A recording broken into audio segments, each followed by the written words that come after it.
నిజంగా నేను స్టార్ట్ కాకముందు ఏం మాట్లాడదాం అనుకున్నానో 25 కిలోమీటర్లు అయిపోయినాక అవన్నీ మర్చిపోయాను. నిజంగా 25 కిలోమీటర్లలో నన్ను ఎక్కడ పోయినా ప్రజలు ఏం చెప్పిండ్రు, కొత్త విషయాలు చెప్పేసరికి అవే ఇప్పుడు నేను గుర్తొస్తుంది. వాళ్ళందరూ ఒక విషయం చెప్పారు నాకు, సార్ నీ భాషలో మాట్లాడకు, రేవంత్ రెడ్డి భాషలో మాట్లాడు సార్ అన్నారు. కానీ అది నా బుద్ధి కాదు, అది నా సంస్కారం కాదు. ఆయన సంస్కారహీనుడైతే నేను మాత్రం సంస్కారవంతుడే అయితేనేందు.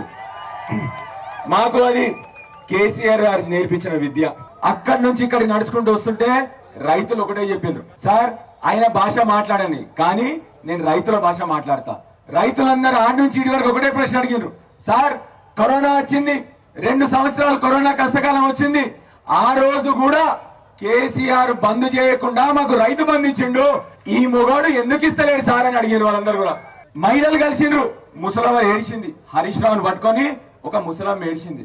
నాకు అప్పుడు అనిపించింది ఈ రేవంత్ రెడ్డికి గుండె లేదు మనసు లేదని చెప్పేసి, అందుకొరకే ఇంత మూర్ఖుడు అని చెప్పేసి అర్థమైపోయింది. మూర్ఖులకే మనసు ఉండదు. ముసలమ్మలు ఏడుస్తున్నారు, అయ్యా కేసీఆర్ మాకు 2018 2000 పెన్షన్ చేసిండు, మాకు ఖర్చులు పెరిగినాయి, ఈయన వచ్చి సంవత్సరం అయింది 4000 అన్నాడు, ఏడ వీకెండ్ సార్ ఈయన అని చెప్పి అడుగుతా ఉన్నారు.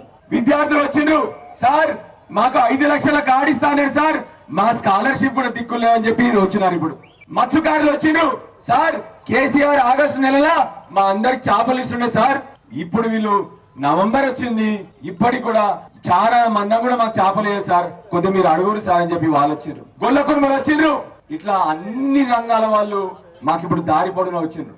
ఒకటే విషయం అడుగుతా ఉన్నాను నేను ముఖ్యమంత్రి గారిని, ఎప్పుడు చేస్తారు?